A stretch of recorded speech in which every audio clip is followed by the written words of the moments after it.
मैं माचिस की तीली। जंगलपन यह घना अंधेरा घिर रहा है, सुलग रहा है झरे पत्तों की नसों में धूल चाटता विराम। हविष्य यह कुंद होती आस्था का कर रहा हूँ होम, स्वर्ग से धकेले गए देवताओं पर मैं माचिस की तीली। नमस्कार, एएनएम न्यूज में आपका स्वागत है और मैं अभिजीत नंदी मजुमदार आपके साथ एक अनोखी अंदाज पे। यह अनोखी अंदाज क्या है? आज दिल दहलाने वाले कविताओं से दिल दहलाएंगे और हमारे साथ है तुषार धवल सिंह, तो तुषार धवल के नाम से जाना जाता है। नमस्कार तुषार धवल सिंह, हमारे साथ बातचीत करने के लिए, आपकी कीमती वक्त निकालने के लिए। सबसे पहले जानना चाहूँगा, कला, चित्रकला, कवि और साथ साथ अफसर। तो हम लोग तो अफसर एंड जेंटलमैन सुना है, ये अफसर एंड कलाकार ये एक अलग चीज़ होती है। तो आप थोड़ा सा अगर हमारे दर्शकों के लिए बताएं कि किस तरह से ये दोनों चीज़ों को आप बैलेंस करते हैं। कलाकार तो जन्मगत होता है, मतलब ऐसा मैंने अनुभव किया है कि आप जन्म से ही उस तत्व को लिए आते हैं। तो कोई कहे कि मैं कवि बन जाऊंगा बहुत अभ्यास करके, तो बन नहीं सकते। वो ठीक लिख लेगा अभ्यास से, लेकिन जो कवित्व होता है, जहाँ कविता उफान लेती है, कला, वह ईश्वर की दी हुई होती है, ऐसा मुझे लगता है। तो मैं, जैसे हम लोग मेरे डिपार्टमेंट में कहते हैं, you are born with a manufacturing defect. So I was born with this manufacturing defect and that's how I was पूरे समय। मैं पढ़ने में अच्छा था, स्कूल में ठीक ही ठाक था, कॉलेज आते आते बहुत अच्छा हो गया और सिविल सर्विसेज का एग्ज़ाम मैंने पहले अटेम्प्ट में ही क्रैक किया था और तब मैं पूरे देश में लगभग सबसे कम उम्र का था, 22.5 साल में हो गया था। तो तब तक तो दुनिया बड़ी हरी भरी थी, कल्पनाओं से भरी, उम्मीदों से भरी। जैसे पुलिस आईपीएस में जाना है या आईआरएस में जाना है, ये चुनने के पहले मेरे पिता ने कहा कि बेटा तुम तो कवि टाइप के आदमी हो, कहाँ डंडा भांजोगे। हम लोगों को तब कुछ जानकारी नहीं थी इस बात की कि एक आईपीएस के तौर पे आप basically day to day life आपकी कैसी होती है, आप आयकर में अगर हैं, आईआरएस में हैं तो कैसी होती है, हमें नहीं पता था। हम लोग बहुत लोअर मिडिल क्लास वाली फैमिली थे और ज़िंदगी बस चल रही थी। डिपार्टमेंट में जब आया, ट्रेनिंग के समय ही मुझे पहली बार महसूस हुआ कि क्योंकि लोग ये समझते हैं कि आप कवि हैं, चित्रकार हैं, तो थोड़ा एक लाइटर मूड में सब मुझे कलाकार जी बोला करते थे, यू नो, समझ। और एक इस तरह का भाव डिपार्टमेंट में आज भी है। मैं आज भी वो देखता हूँ कि अगर ये पोएट है या आर्टिस्ट है तो ये काम क्या करेगा फिर। और ऐसे कई अनुभव हुए हैं, वाक़ये हुए हैं मेरे साथ कि जहाँ किसी सीनियर ऑफिसर ने जैसे मेरे बारे में सुना कि अरे वो तो पोएट आर्टिस्ट है, तो पहला चीज़ उन्होंने ये पूछा, तो काम आता है उसको? मगर काम के साथ पोएट आर्टिस्ट का तो कोई संबंध नहीं, वो अलग होता है।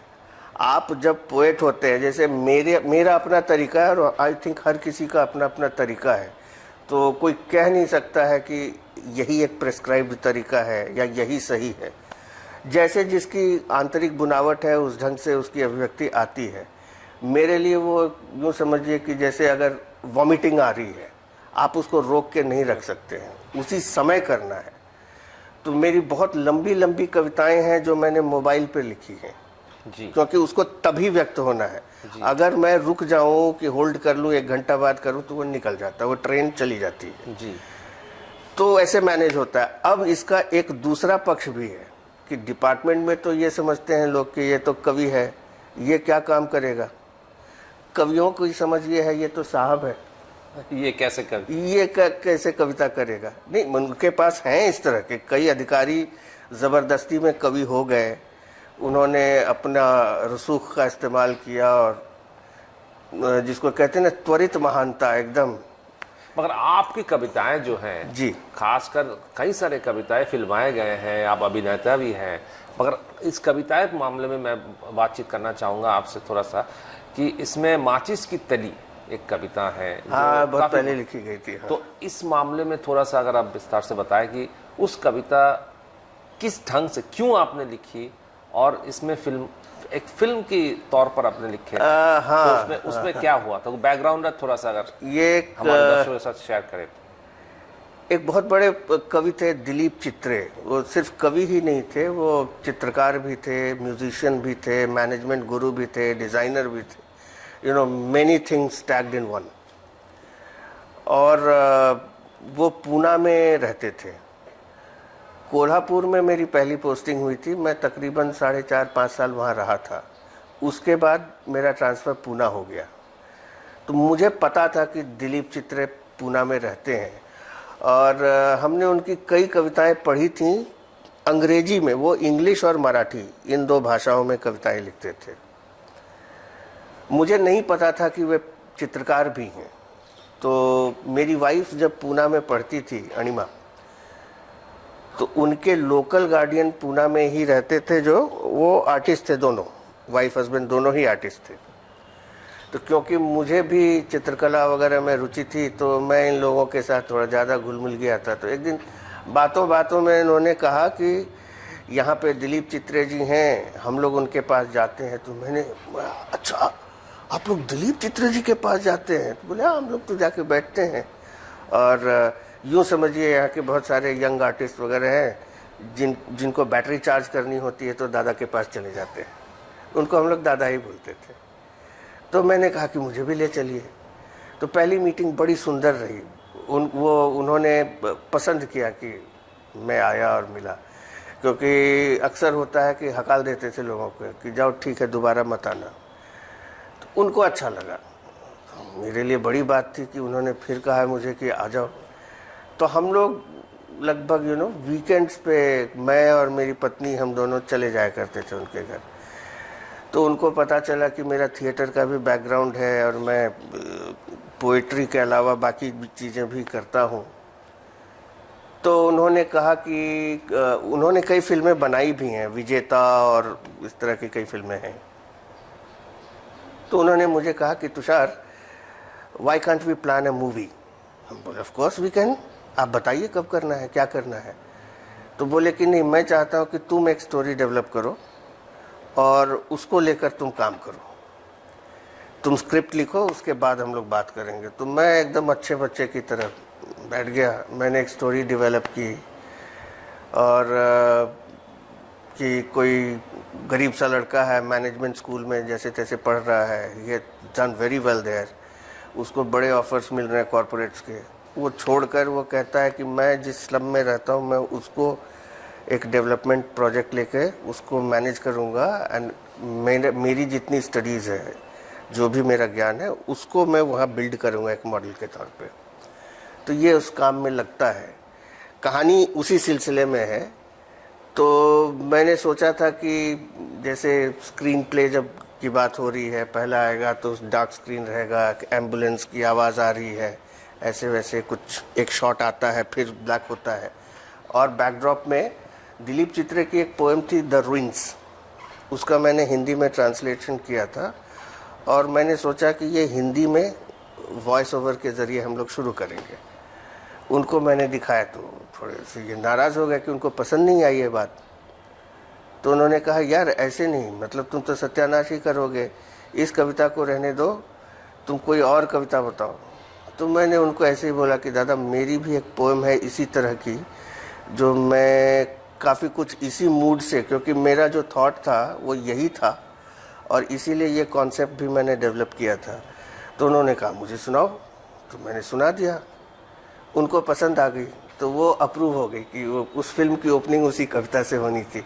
हालांकि हो नहीं पाई वो फिल्म। उसी कविता मैसेज की तिली है। जी जी। उसमें 2-4 शब्द, 2-4 लाइन आप हमारे लिए पढ़ सकते हैं अगर आपको याद है। मुझे पूरी तरह याद नहीं, पर मैं कोशिश करता हूँ। मैं माचिस की तीली, जंगलपन यह घना अंधेरा घिर रहा है, सुलग रहा है झरे पत्तों की नसों में धूल चाटता विराम।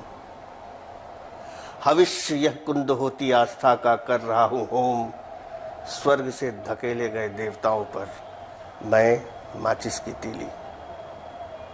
इसके आगे मुझे अभी याद नहीं आ रहा। जबरदस्त आपने, तो ये इस तरह से फिल्मों में भी इस तरह से पढ़ा जा सकता था। जी, पढ़ने का भाव यही था, यही होता।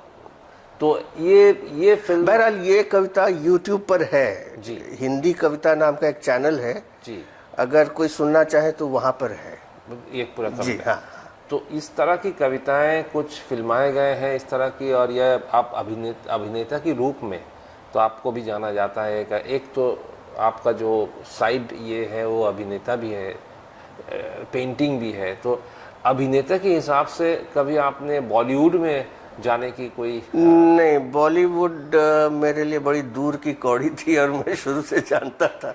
और दूसरा है कि मैं एक सिविल सर्वेंट हूँ जी, मेरे लिए बहुत मुश्किल होगा उन सब चीज़ों को हैंडल करना। हम पर कुछ हमारे कंडक्ट रूल्स भी होते हैं, सर्विस रूल्स। खैर वहाँ तो परमिशन मिल सकता था जी, पर मैं खुद जानता हूँ आदमी को पता होना चाहिए वो क्या कर सकता है और क्या नहीं करना चाहिए उसको। तो आप थिएटर तक मैं थिएटर तक सीमित रहा, मुझे थिएटर में बहुत मज़ा आता था। जी, तो फिल्म या थिएटर, किस में आपका? थिएटर। किसके कारण? वो मंच पर रोज रोज का जो अनुभव होता है ना, आप एक ही नाटक को हर रोज जब मंचित करते हैं आप पाते हैं हर रोज आपका अभिनय थोड़ा अलग होता है। ऐसा मुझे लगता था कि आज एक खास मनस्थिति में आप अभिनय कर रहे हैं, आपका अभिनय कुछ और होगा, वही सारे डायलॉग्स हैं, आपके मूवमेंट्स वही हैं, सब चीज़ वही है, लेकिन आपका जो भाव होता है ना बोलने का, वो बड़ा सटल सा आपको खुद महसूस होता है कि आप कभी कभी आप पूरी तरह तल्लीन हो जाते हैं, कभी आप यहाँ से कर रहे होते हैं। एक्टर भी तो एक ह्यूमन बीइंग है, एक व्यक्ति है, इंसान, मनुष्य है। तो आपने कितना स्टेज प्ले किए हैं? किया होगा अभी गिनती मुझे लगभग कई सारे। मैं बहुत सारा, हाँ बहुत सारा। इसमें सबसे बढ़िया स्टेज कहाँ जो आपको लगा कि मैं ये कुछ कर पाई, इस कैरेक्टर को मैं दिखा पाया हूँ दर्शकों के सामने, इस कैरेक्टर को मैं एक जान दे पाया हूँ, उस टाइप का? ये दिल्ली में जब हमने, एक्चुअली हम हिंदू कॉलेज में थे दिल्ली यूनिवर्सिटी में, तो हमारे जो हॉस्टल के मित्र थे उसमें हमारी एक नाटक मंडली बनी थी, हम लोग उसके फाउंडिंग मेंबर्स थे। इम्तियाज़ अली हमारा, वो जो आजकल फिल्मों का डायरेक्टर है, काफ़ी नामी, हमें बड़ा एक तरह से घमंड होता है उसको वहाँ देखकर, अच्छा लगता है। हमारा ही एक दोस्त वहाँ है, तो वो डायरेक्ट करता था प्राय, और हम लोग का अपना अपना बन गया था कि मैं एक एक्टर के तौर पर ही था और कभी कुछ गीत वीत लिखना हो तो वो मैं करता था। अब जैसे एक सुब्रत हमारे साथ था, सुब्रत सिन्हा बड़ा अच्छा गाता है, तो वो उन गीतों को गाता था, कंपोज करता था, गाता था। हमारे साथ कुछ मित्र भी थी हमारी जो म्यूज़िक डिपार्टमेंट से थी, तो प्रॉपर। अब मैं इतना ख़राब गाता हूँ, इतना ख़राब गाता हूँ कि कोरस में भी मुझे बोला जाता था, टीडी खबरदार जो आवाज़ भी निकाली तुम खाली लिपसिंग करोगे। मैं बहुत ही, मतलब उतना खराब गाने के लिए भी आपको ईश्वर से ही कुछ मिलना चाहिए, आप उतना बुरा मैं गाता हूँ। तो मेरे दोस्त कहते थे तुम गाना गाते नहीं हो, तुम गाना डांटते हो। तो सबका अपना अपना बना हुआ था, तो मैं उसमें एक अभिनेता के तौर पे था। तो शुरुआती दिनों में एक नाटक हमने किया था होली। होली में जो मेरा कैरेक्टर था वो एक एफिमिनेटेड, थोड़ा स्त्रैण स्वभाव का, और उस नाटक में ये कहा नहीं गया है कि वो गे है, समलैंगिक है जी, पर हमारा इंटरप्रिटेशन था कि वो ऐसा भी है जी। तो वो हमारे किसी डायलॉग में नहीं आया, लेकिन हमारे बॉडी लैंग्वेज में, मैं जैसे चलूँगा, मैं जैसे बातें करूँगा। तो उसके लिए मैंने, हमारे ही हॉस्टल में कुछ कैरेक्टर्स थे या मैंने काफ़ी लोगों को ऑब्जर्व किया तो मेरा वो जो आनंद का चरित्र था वो बहुत ही पसंद किया गया। जितने सारे आप अदाकारी किए हैं आज तक, जी, सबसे वो आनंद की चरित्र आपको आनंद है। फिर पंचलैट है, फणीश्वर नाथ रेणु की कहानी पर आधारित एक नाटक था जी। उसमें मैं सरपंच की भूमिका में था। इसके साथ एक बड़ी मजेदार कहानी मैं सुनाता हूँ। ये हम लोग सेकेंड ईयर ग्रेजुएशन में थे जी। अगर मैं ज्यादा समय ले रहा हूँ तो मुझे रोक बिल्कुल दीजिएगा। नहीं, बिल्कुल नहीं। ग्रेजुएशन का सेकेंड ईयर चल रहा था हिंदू कॉलेज में, और पहले साल में मैं टॉप पर था, मैंने टॉप किया था जी।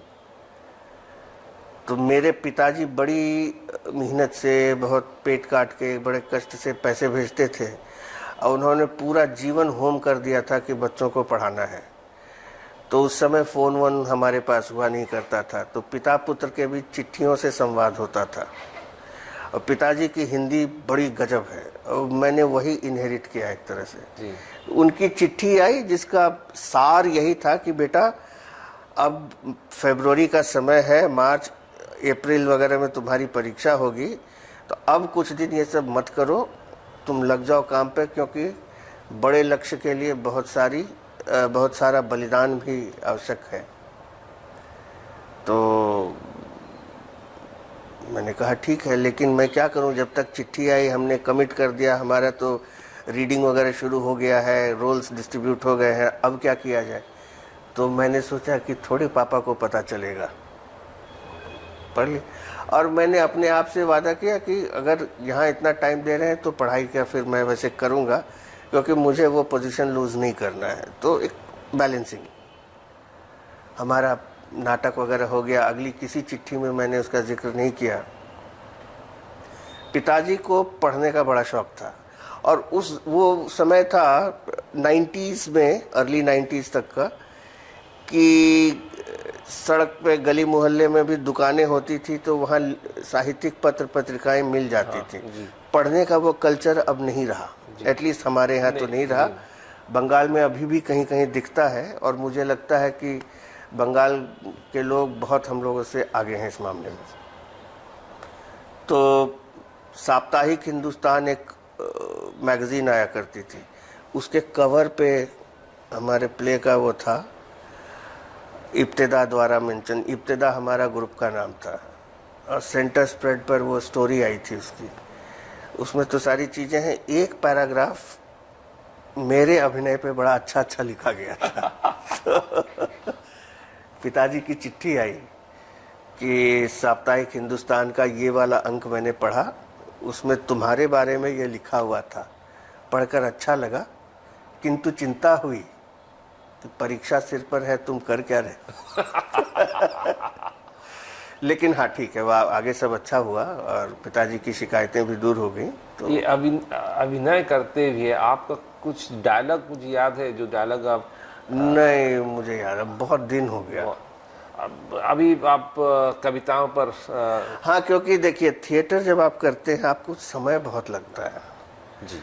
एक महीना कम से कम आपको रिहर्सल में, और अब आप सीरियसली काम कर रहे हैं, तो अब ऐसा तो है नहीं कि चलते फिरते आ गए, कुछ बोल के चले गए। पात्र में ढलना, उसमें घुसना, उस पर चिंतन करना। मेरा जीवन जो सरकारी नौकरी में है, या किसी भी तरह की नौकरी में किसी का भी होगा जी, नौकरी की अपनी शर्तें होती हैं जी, जी। तो मुझे वो समय नहीं मिल पाता है। अलबत्ता मुंबई में जब मैं था तो हमारी कॉलोनी के बच्चों के साथ मैंने कुछ लेके किया था काम, उनके लिए प्ले लिखा, डायरेक्ट किया।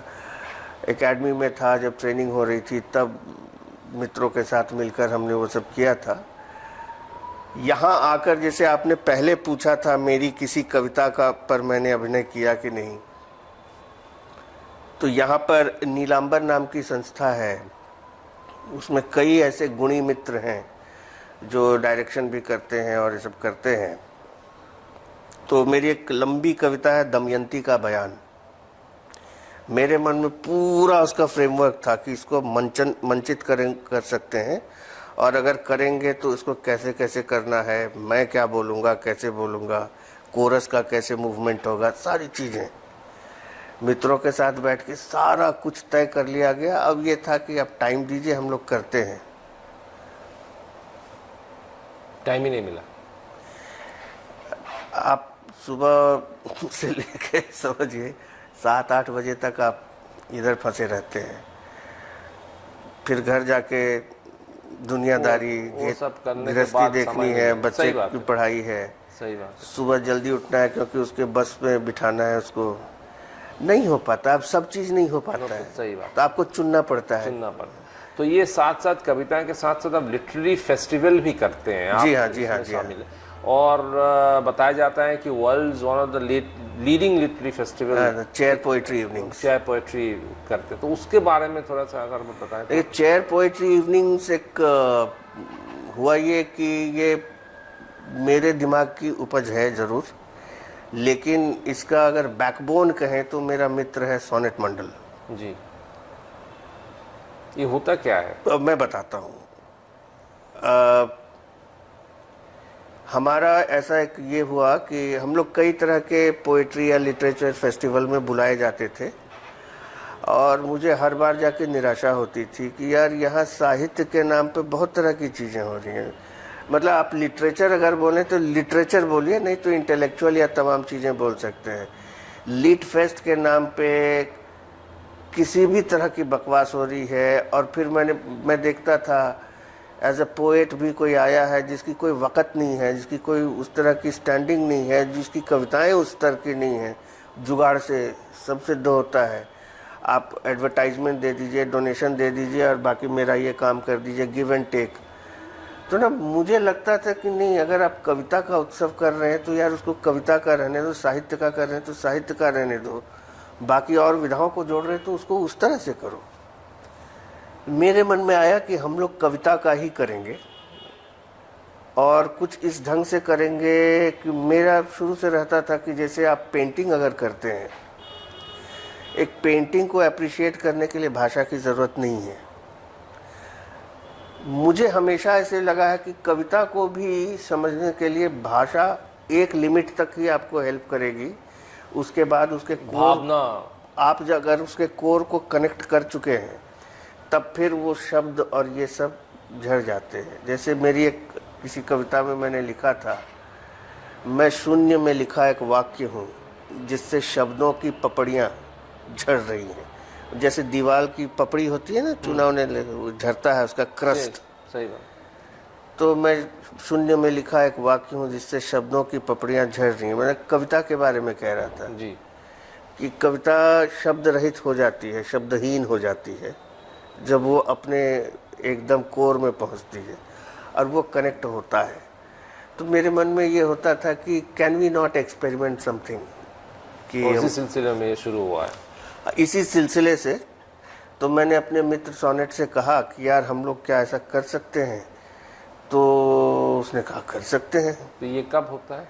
ये कोलकाता में ही हम लोग करते हैं, हर साल नवंबर के तीसरे वीकेंड पर, जी, फ्राइडे सैटरडे संडे 3 दिन का होता है ये।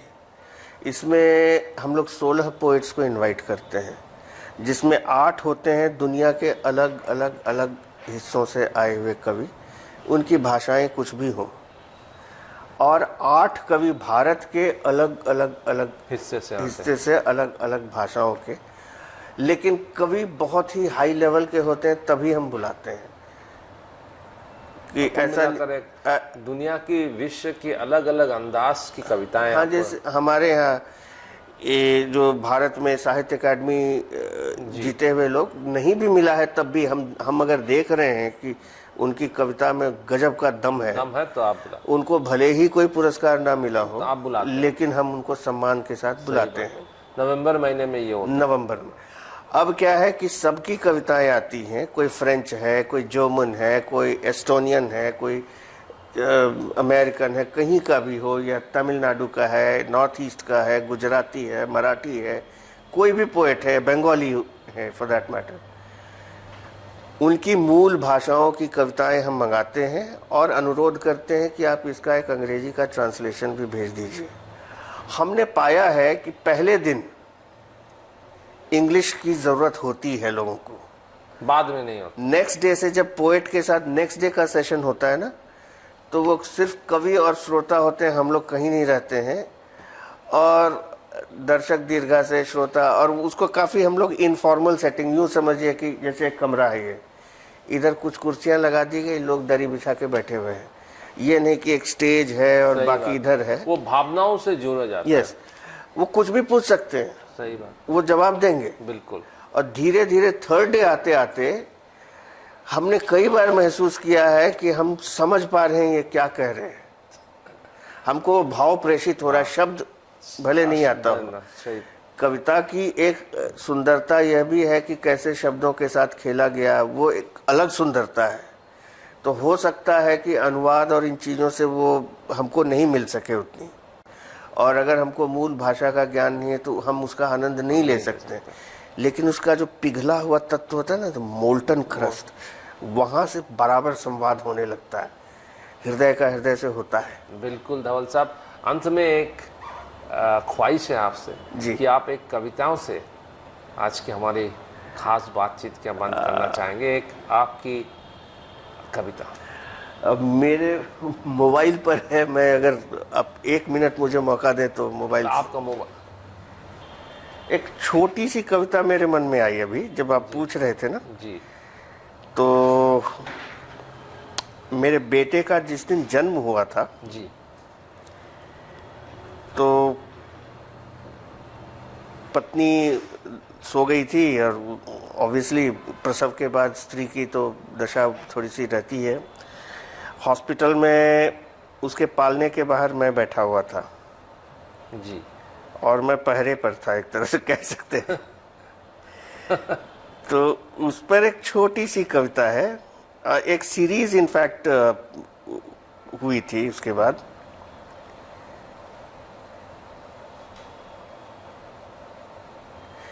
ये मेरे बेटे तत्सत के लिए है जी। और इस पे कई कविताएं बाद में होती गई हैं, एक सीरीज ही बन गई है। तुम्हारे पालने के बाहर, तुम्हारे पालने के बाहर एक रत जगह ऐसा भी है जिसमें रात नहीं होती, जिसमें देह की परतें खुल जाती हैं, भाषा से शब्द झर जाते हैं, आंखें आंख नहीं रहती, वे स्वप्न हो जाती हैं। बोध के संदर्भ जिसमें उलट जाते हैं, काल का व्याकरण गल जाता है। तुम्हारे पालने के बाहर एक थकान ऐसी भी है जो अपनी ही ताजगी होती है।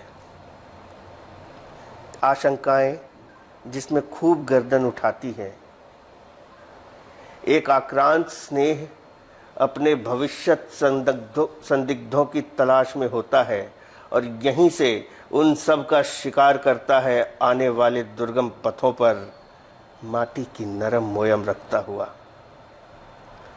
तुम्हारे पालने के बाहर एक बीहड़ है जिसमें एक बागी हुआ मन गाता रहता है मानव मुक्ति के गीत। उसके हाथ केसर, कुदाल, करतब, करताल होते रहते हैं। एक मोम हुआ हृदय ऐसा भी होता है तुम्हारे पालने के बाहर, जो अपने दुःस्वप्नों और हाहाकारों में तुम्हारी असंग चेतन मुस्कान भर रहा होता है तुम्हारे पालने के बाहर। तो सर जी, जबरदस्त कविताएं वो आप बैठ के लिखे हैं वहीं पे। जी बिल्कुल, धन्यवाद तुषार जी हमारे साथ बातचीत करने के लिए। आपने हमें इस लायक समझा कि हम आपसे बात कर सके, उसके लिए बहुत धन्यवाद। नमस्कार, आप देखते रहिए एएनएम न्यूज़, और अगला सप्ताह फिर दोबारा इस तरह के अनोखे अंदाज से आपके सामने हम लोग पेश आएंगे। नमस्कार। আরো খবরের আপডেট পেতে সাবস্ক্রাইব করুন আমাদের ইউটিউব চ্যানেলটি আর বেল আইকনে ক্লিক করুন নোটিফিকেশনস পেতে।